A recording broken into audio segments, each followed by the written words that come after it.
Ven y disfruta de una nueva predica de Fracking Man Online. Una promesa de lo alto. ¿Cuántos de los que están aquí les gusta recibir promesas? ¿O han recibido alguna vez promesa? ¿Y qué pasó con esa promesa? ¿La cumplieron con la promesa o no se la cumplieron? Amén. Bueno, son bendecidos porque nosotros los hombres muchas veces hacemos promesas, pero ¿sabe qué? A veces no podemos cumplir con esas promesas. Pero hoy el Señor tiene un regalo maravilloso para todos ustedes. ¿Cuántos quieren recibir ese regalo? El Señor trae una promesa de lo alto. Amén. Aquellos que quieran recibir esa promesa, colóquense nuevamente sobre sus pies y vamos a estar leyendo en Lucas 24, verso 49. Cuando todos lo tengan, dan un fuerte amén. Lucas 24, verso 49. Leemos con la bendición del Trino Dios. He aquí, yo enviaré la promesa de mi Padre sobre vosotros, pero quedaos vosotros en la ciudad de Jerusalén hasta que seáis investidos del poder de lo alto. Amén. Padre, en el nombre de Jesús te damos las gracias. Gracias por esta nueva oportunidad que nos da, Señor, de ministrar tu palabra. Hoy te pedimos para que despejes los cielos, Señor, para que cualquier cosa contraria que quiera estar estorbando, pensamientos contrarios a tu palabra que nos impidan entenderla, sean echados fuera, Señor. Te lo pedimos, Padre, en el nombre de tu Hijo Jesús. Amén y amén. Pueden sentarse, hermano. Una promesa de lo alto. Yo quisiera preguntarles hoy, ¿alguna vez ustedes se han sentido incapaces, alguna vez se han sentido insuficientes de alcanzar el propósito que Dios tiene para cada uno de ustedes? Porque fíjense algo, nosotros muchas veces dudamos de nuestra capacidad o esa capacidad que Dios nos dio. Dios nos dio dones, Dios nos da talento para que nosotros alcancemos un propósito de vida que Él tiene para usted y para mí. Entonces llegamos y nos comprometemos y comenzamos muy bien, pero cuando vamos caminando, a partir de que vamos de repente a mitad del camino, como que nuestras fuerzas decaen y muchas veces abandonamos y no cumplimos con esa promesa. Hay otras personas que de verdad sí lo hacen, pero así como usted y como a mí nos ha pasado, porque a todos nos ocurre esto, también vemos ejemplos en la Biblia de hombres y mujeres que se comprometieron con Dios o que pensaron que no eran suficientes para alcanzar lo que Él les había dicho. Amén. Ahora bien, esta mañana el Señor nos trae una palabra maravillosa que nos va a permitir a usted y a mí recibir un poder especial para que podamos ser investidos y podamos alcanzar ese propósito maravilloso que Dios tiene para nuestras vidas. Amén. ¿Cuántos quieren alcanzar ese maravilloso poder de parte del Señor? Ok, la Biblia nos cuenta historia de hombres que quisieron hacer lo mismo y más adelante vamos a estar desarrollando esto. Pero vamos nuevamente a leer el versículo para que lo vamos desarrollando poco a poco. Fíjense lo que dice el Señor. He aquí yo enviaré la promesa de mi Padre. Aquí estamos escuchando al Señor Jesús a través de su palabra, quien se está dirigiendo a sus discípulos.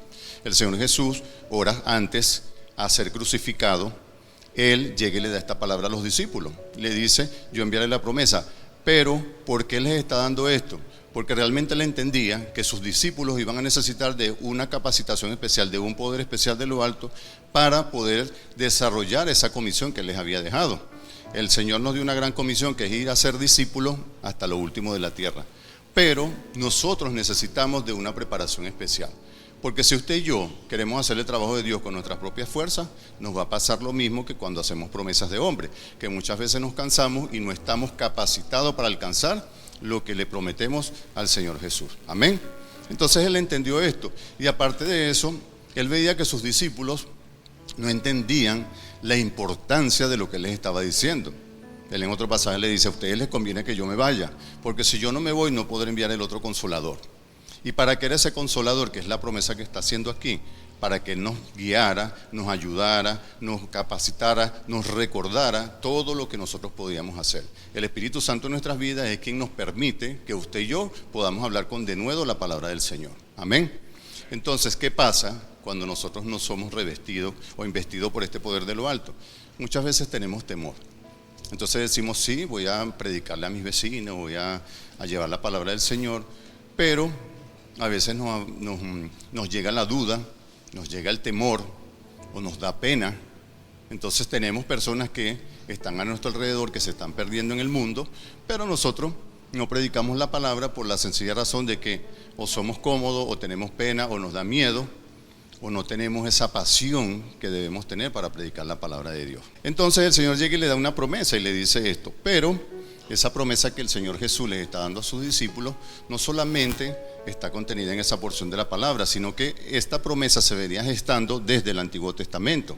Es allí cuando nosotros vemos a profetas como Ezequiel, vemos el libro de Ezequiel, vemos el profeta Isaías, que ellos también estaban dando la promesa acerca de la venida del Espíritu Santo, el profeta Joel, y el mismo Jesús anteriormente también les había hablado a ellos de esto, porque si nosotros leemos el Evangelio de Juan, en el capítulo 14, versos 15 y 16, él habla de la manera siguiente. Le dice a sus discípulos: si me amáis, guardad mis mandamientos, y yo rogaré al Padre, y os dará otro consolador para que esté con vosotros para siempre. Es decir, el Señor Jesús sabía que iba a partir a la diestra del Padre y necesitábamos sentir esa compañía de Él. Es decir, usted y yo tenemos un líder al cual seguimos. Entonces no es la forma, pero nosotros tenemos que seguir, no a hombre, sino al Señor Jesús. Lo que Él dice en su palabra, todo lo que está contenido allí. Entonces, ¿qué pasaba con los discípulos? El Señor iba a partir, porque iba a ser sacrificado en la cruz, por tus pecados y por los míos, para que nosotros pudiéramos gozar de esa vida que usted y yo tenemos el día de hoy, esa vida abundante a través de su sacrificio.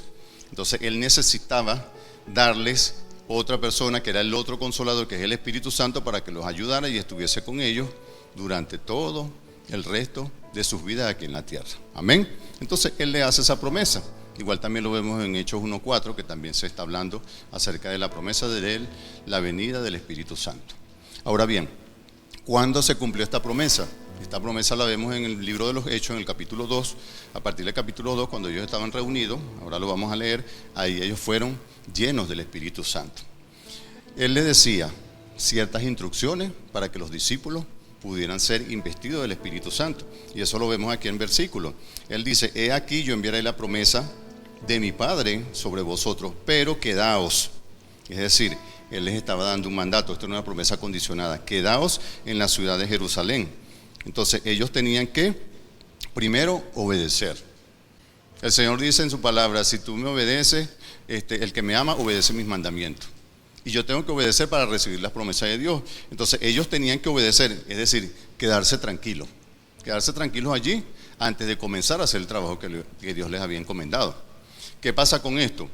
Nosotros podríamos decir: pero es que era urgente que se predicara el Evangelio, es urgente que siempre las buenas nuevas de salvación lleguen a todas las personas que están en oscuridad, pero también es urgente que usted y yo estemos capacitados para llevar esa palabra.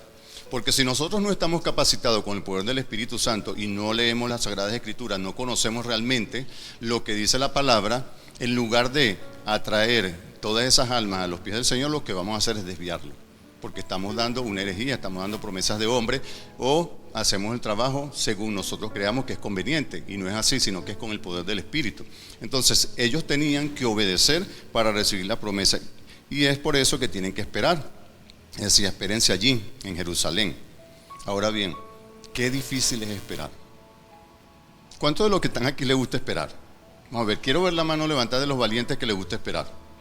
Que ustedes llegan a la cola del banco y ven que hay como 100 personas, entonces les falta como 3, pero llegó alguien allá al final y usted dice: no, venga que yo le doy mi puesto porque yo me voy a esperar allá en la parte de atrás para que usted pase.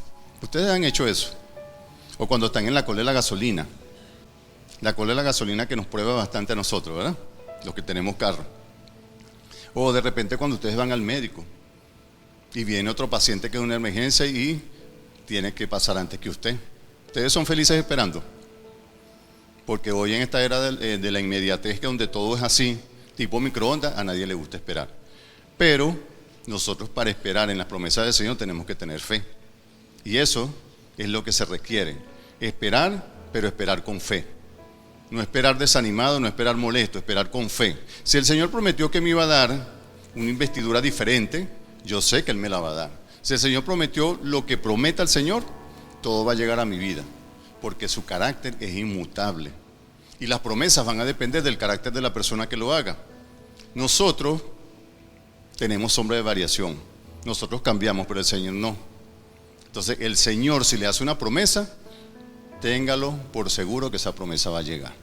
El único que puede estorbar la promesa del Señor somos nosotros, con nuestra inseguridad, con nuestra falta de fe, con no esperar a que llegue el tiempo de Dios. Porque las promesas tienen un tiempo específico y nosotros tenemos que esperar ese tiempo. El tiempo de Dios es perfecto, no el de nosotros. Cuando nosotros apresuramos a hacer las cosas que Dios nos manda, vamos a cometer errores. Entonces los discípulos, ellos fueron obedientes. ¿Qué hubiese pasado si de repente vemos a cualquiera de los discípulos que estaba allí, a los que él le dijo, esperen aquí en Jerusalén, que por cierto no duraron muchos días por llegar la promesa, y se van, y ellos no están en el aposento alto, y no están orando juntos unánime, y viene el Espíritu Santo y sopla como viento recio, no iban a ser llenos del Espíritu Santo? Entonces la promesa no iba a llegar a su vida, porque de repente muchas veces decimos, nos leemos 2 o 3 capítulos de la Biblia, y hemos escuchado mensajes a través de internet, y decimos, ya estoy preparado, me voy a predicar, pero realmente no es el tiempo, porque el tiempo de Dios no es el tiempo del hombre. Amén. Ok, ellos recibieron la promesa en Hechos 2 y hicieron lo que el Señor les había dicho. Pero ¿qué pasó con todos ellos? Porque fíjense, esta promesa era tan importante, la llenura del Espíritu Santo para sus vidas, porque Él prometió que iba a estar con nosotros hasta el fin del mundo. Y nosotros podemos preguntarnos, pero es que el Espíritu Santo ya se movía en el Antiguo Testamento. Si nosotros leemos pasajes del Antiguo Testamento, veíamos que el Espíritu Santo venía sobre ciertas personas de Dios, sobre ciertos profetas. ¿Pero a qué venía? Venía a capacitarlo para tareas especiales. Pero así como venía, se iba. El Espíritu Santo no quedaba allí.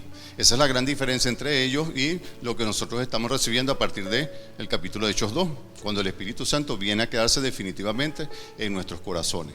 Una vez que usted y yo hemos aceptado al Señor como Señor y Salvador. Amén. Nosotros hemos recibido, tenemos la promesa, pero vamos a ver qué hace esa promesa dentro de nuestras vidas. Vamos a ver cuál es la diferencia cuando un hijo de Dios ha sido investido y cuando no ha sido investido por el poder del Espíritu Santo. Amén. Entonces, para eso vamos a utilizar a ciertos personajes de la Biblia, porque la Biblia nos dice todo, nos enseña todo, cómo debemos hacerlo y cómo obtener esas promesas de Dios. Y hay ciertos personajes, todos son importantes, pero hoy vamos a hablar acerca de 2, porque no tenemos mucho tiempo. Vamos a hablar acerca de Pedro y vamos a hablar acerca de Pablo. ¿Cuántos conocen la vida de Pedro y la vida de Pablo? ¿Han leído acerca de Pedro y Pablo? ¿Cómo era Pedro? Pedro era tímido, Pedro no hablaba, Pedro no sobresalía. Ese era Pedro. Pedro era todo lo contrario, Pedro era un hombre extrovertido. Es más, cuando el Señor Jesús se les apareció a los discípulos que estaban en la tormenta, ¿quién fue el que decidió ir hasta donde estaba él? Pedro. Pero así como él decide ir hasta él, también comenzó a hundirse, porque eso pasa con las personas cuando tienen ese temperamento sanguíneo. Las personas de temperamento sanguíneo se animan a hacer todo, suben como la espuma, pero en el proceso ellos comienzan a bajar. Entonces ese fuego que ustedes les veían en sus ojos, ese ánimo para hacer las cosas, ya no está, porque están completamente desanimados. Eso es cuando un temperamento sanguíneo no está controlado por el poder del Espíritu Santo, porque todos los temperamentos son buenos, pero tienen que estar controlados por el Espíritu Santo. ¿Qué hace ese sanguíneo? El sanguíneo hace que los flemáticos, que los melancólicos lo sigan, porque los flemáticos, los melancólicos casi nunca quieren participar. Ellos están allí, así, bajo guardia, no hacen nada, pero entonces llega, como lo vamos a ver más adelante, el sanguíneo y los emociona para que hagan todo esto. Ahora bien, ¿por qué lo quiero poner de ejemplo a él? Porque aquí vamos a ver sus 2 facetas, antes y después de ser investido. La transformación de Pedro. Podríamos decir que Pedro fue transformado de la debilidad al poder. Vamos a leer Mateos 26, 33 al 35. Aquí vamos a ver su primera etapa, antes de ser investido. Mateo 26, 33 al 35, dice de la manera siguiente: respondiendo Pedro, le dijo, aunque todos se escandalicen de ti, yo nunca me escandalizaré. Aquí le está hablando Pedro al Señor Jesús. Jesús le dijo, de cierto te digo que esta noche, antes que el gallo cante, me negarás 3 veces. Pedro le dijo, aunque me sea necesario morir contigo, no te negaré. Y todos los discípulos dijeron lo mismo. ¿Vieron lo que le digo? Pedro animó y todos los discípulos le siguieron. No nos vamos a escandalizar y vamos a dar hasta la vida por ti, le dijo Pedro. Todo eso. Luego nos vamos a Lucas 22, 54, 62. Vamos a ver qué realmente pasó allí. Y prendiéndole, es decir, cuando arrestaron al Señor Jesús, le llevaron y le condujeron a la casa del sumo sacerdote. Y Pedro le seguía de lejos.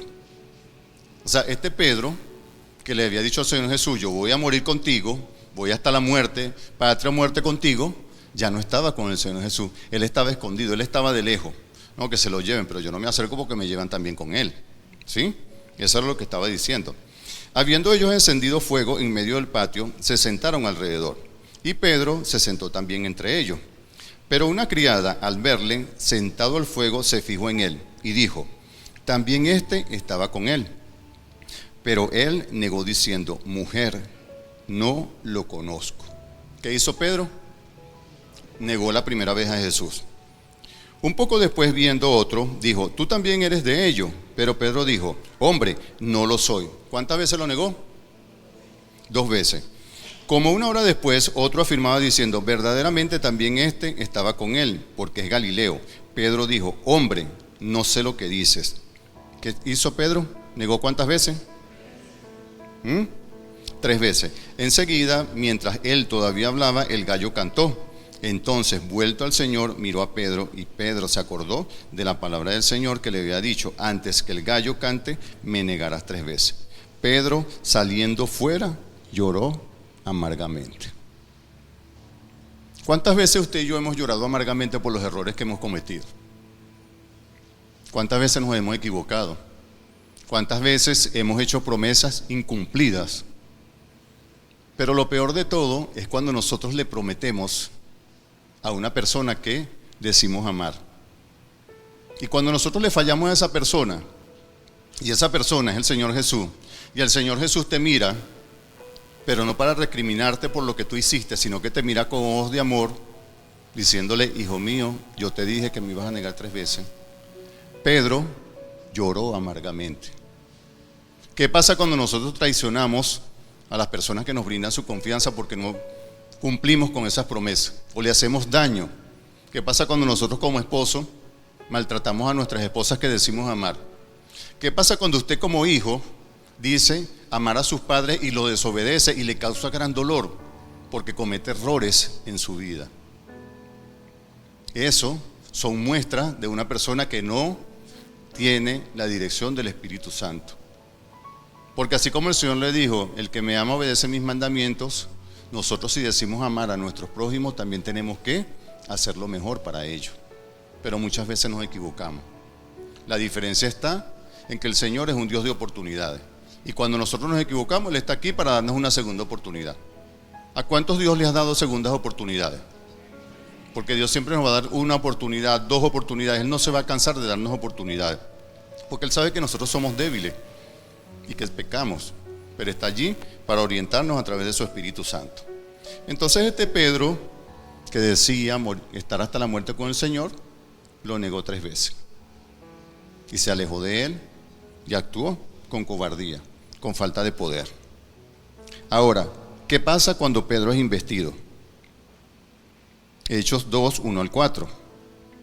Cuando llegó el día de Pentecostés, estaban todos unánimes juntos, y de repente vino del cielo un estruendo como un viento recio que soplaba, el cual llenó toda la casa donde estaban sentados, y se le aparecieron lenguas repartidas como de fuego, asentándose sobre cada uno de ellos, y fueron todos llenos del Espíritu Santo, y comenzaron a hablar en otras lenguas según el Espíritu le daba que hablasen. Esta es la evidencia de que Pedro fue investido por el Espíritu Santo. Ahora bien, ¿qué hizo Pedro una vez que ocurrió este acontecimiento en su vida? Él predica por el poder del Espíritu Santo y se entregan como 3,000 personas. Hechos 2, 14 al 41. Pero vamos a leer solamente el 41 porque es muy largo. Dice así: así que los que recibieron su palabra fueron bautizados y se añadieron aquel día como 3,000 personas. Amén. Este Pedro miedoso, este Pedro sanguíneo, este Pedro que abandonó al Señor, este Pedro que negó al Señor, ya estaba predicando la palabra a través de la guianza del Espíritu Santo, a través de esa llenura del poder del Espíritu Santo. Y el efecto surge, se ve, es evidente. Como 3.000, son más de 3.000, porque aquí se está hablando que eran 3.000 hombres, pero no se están contando mujeres y niños. Con una sola predicación de Pedro, su primera predicación, su primera intervención, se entregó todas esas personas. ¿Y eso es muestra de qué? Del poder del Espíritu Santo en su vida. Amén. Ustedes han meditado acerca de lo que nosotros podemos hacer para el Señor si estamos siendo guiados por su Espíritu Santo. De cómo estaríamos nosotros hoy en día, de cómo estaría el mundo, de cómo estaría esta iglesia Maranata.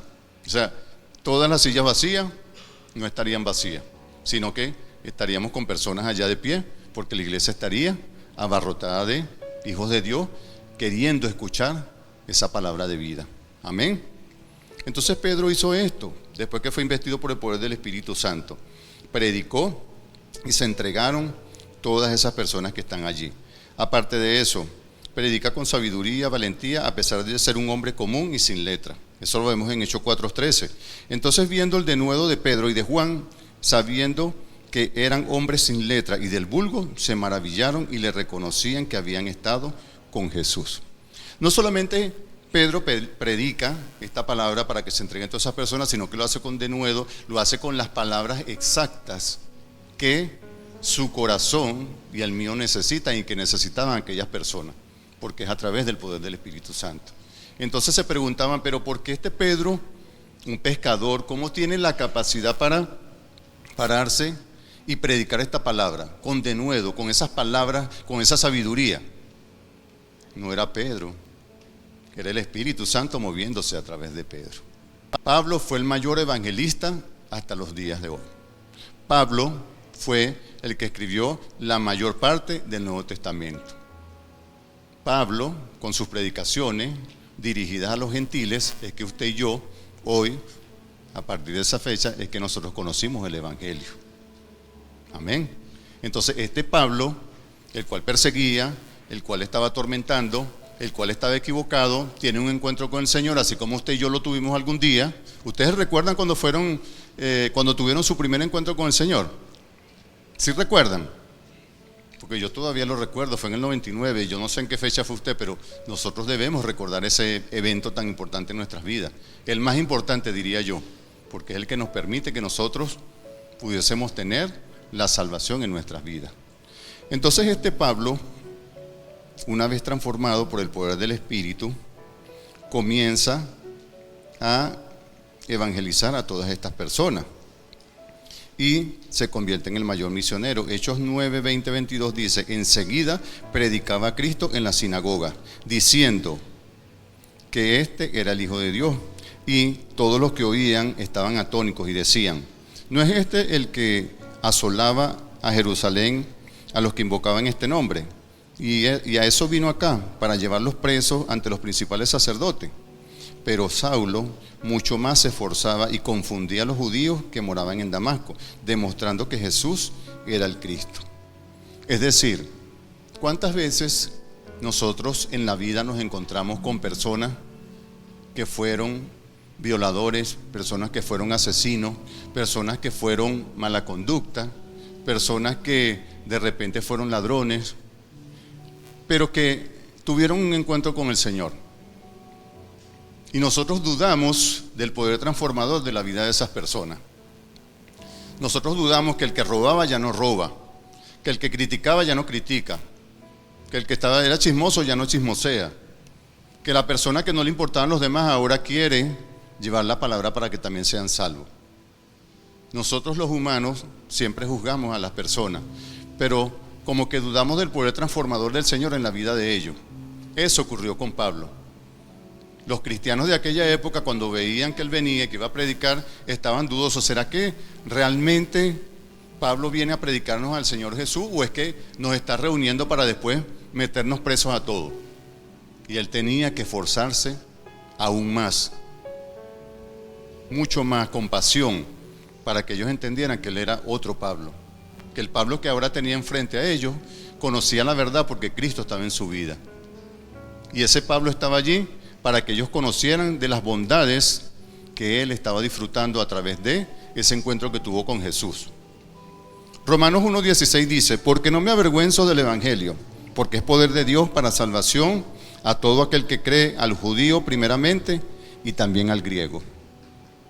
Porque precisamente el Evangelio primero fue para los judíos, para el pueblo de Dios, pero después para los gentiles, para usted y para mí.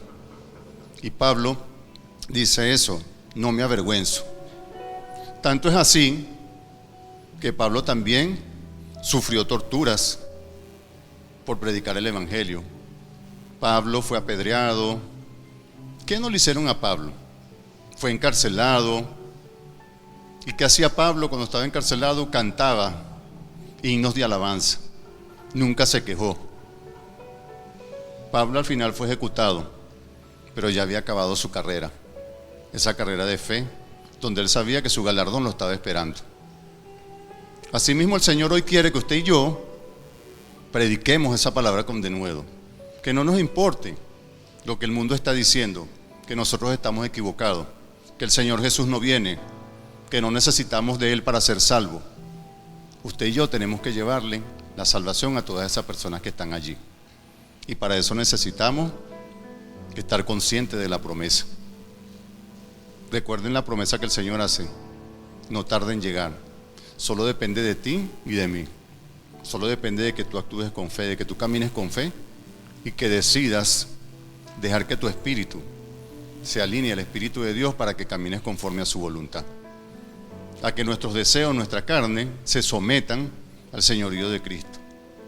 Porque solo así podemos llevar un evangelio puro, un evangelio transformador, un evangelio que restaura, un evangelio que cambia vidas de todas esas personas que están allí en oscuridad, en tiniebla.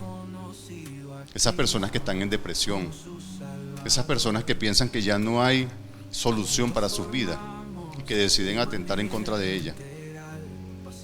Hay que darle la respuesta, y la respuesta la tenemos nosotros. La respuesta es Cristo Jesús. Amén. Somos Fracking-Mar, tu familia, todos sean bienvenidos. Adorar libremente a nuestro Padre Celestial. Fraternidad cristiana, Maranata, un oasis para descansar.